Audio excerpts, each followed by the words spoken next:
Well, so I come up here to check the stove with one fucking arm and see all this is wet all over.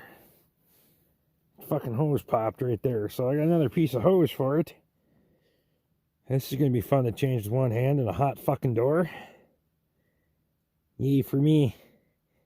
We have to keep the coolant going through that door. That's why I just shut the stove down.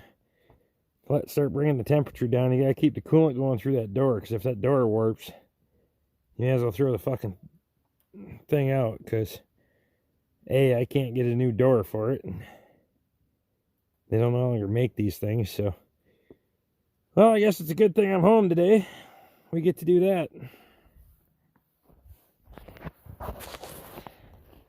Yay for fucking me. So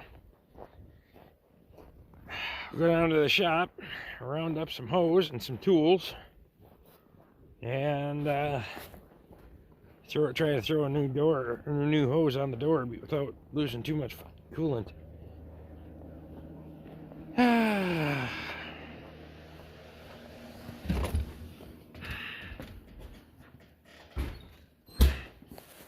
See here. I know I got a short chunk of hose around here. Try to keep one on hand. I already had to replace the lower one, so probably should have done the other one at the same time, but that was a year and a half ago. I'll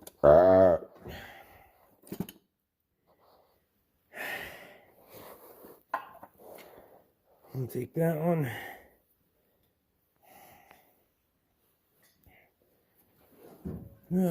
Utility knife. Not that.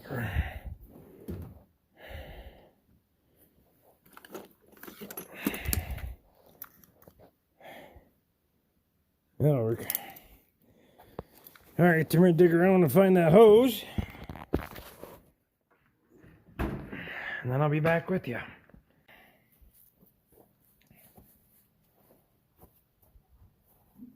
Okay, so I found a piece of hose.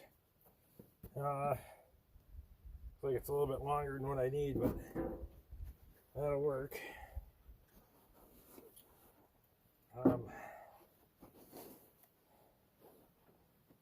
Screwdrivers over here. So there's a shut-off valve on the top and the bottom of the doors. Well, it's coming out of the tank. It's not in the door. So you're coming out of the tank, and then you got a return side. You got to shut both those off, and then obviously loosen up your clamps here.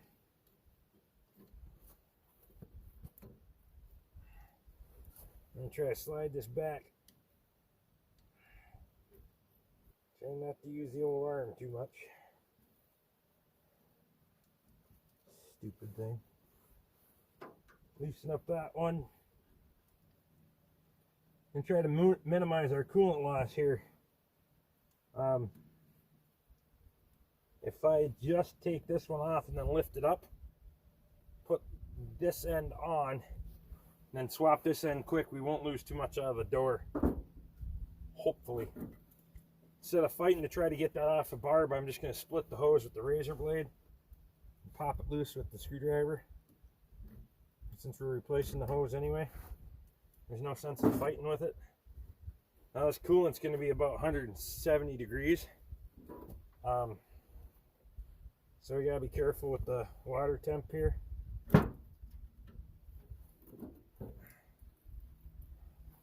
We aren't burning ourselves too bad.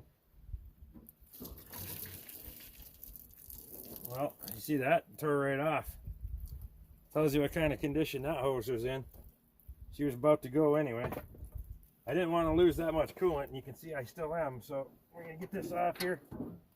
I'll put this on there quick, like that. I suppose we lost half a quart. Maybe a little bit more. I want to kind of follow the natural arc on that hose so we're not twisting it.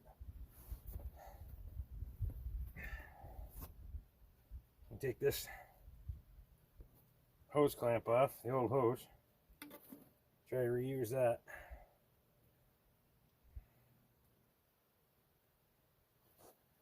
We were almost having a big failure there. You have to say we kind of got lucky on that one that it split on the other end. Oh, I see how bad that one was. Just tearing off like that. So, you know the old saying, I guess the sun has to shine on a dog's ass someday. There you go.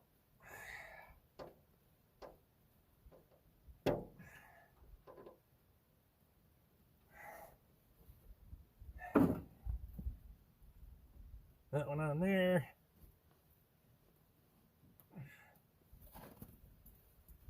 Oh God, come on.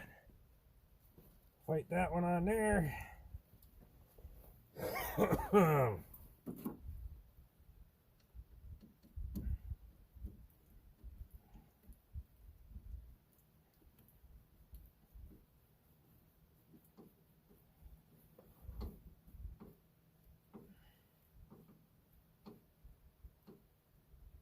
Okay. Now what we did lose there will evaporate and dry and all that happy shit. So we want to go ahead and turn this one back on, our bottom one. That'll let the coolant come in from the bottom. Air's going to rise out, so we open that one. And you can hear a little bit of a gurgle. We fixed it, so now we can turn this back on. Let the firebox start heating again. The only reason I didn't leave the blower on while I was doing the repair is just to keep the firebox temp to a minimum. You see where we're at here.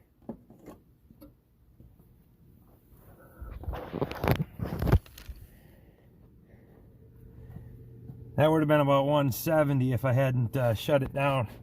Cools down relatively quick once you shut the damper off or the blower off. So now to check our coolant level, I used to have this sitting here as a sight hose.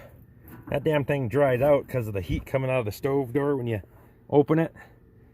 It dried out and split. So I actually don't even need the damn thing in here. It's just more of a nuisance than anything. But I'm not going to fight with it with two hands right now, without two hands right now. So what I've been doing is checking the crack the ball valve and just see if you get seepage.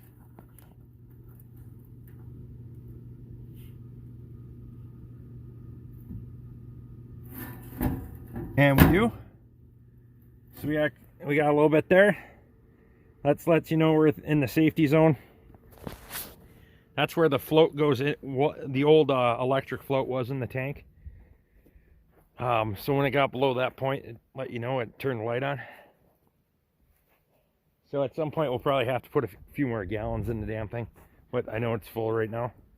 You can go up on top, and the other way to check it, the coolant on this thing, is to go up on top right there by that chimney. There's that anode rod. You can pull that anode rod out and basically use it as a dipstick. Just see what's going on there. Make sure you got coolant touching it. That little bit that we lost there shouldn't be a big deal.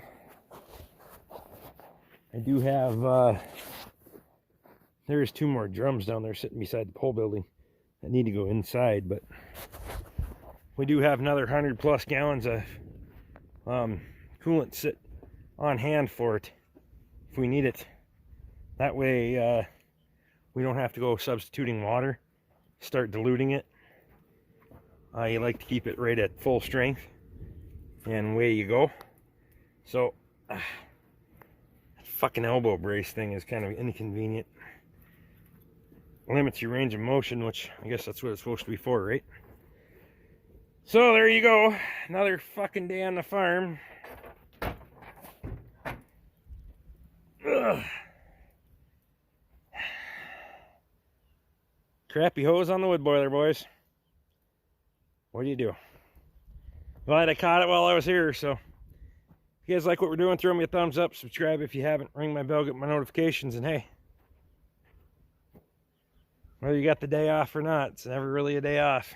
We'll see you next time.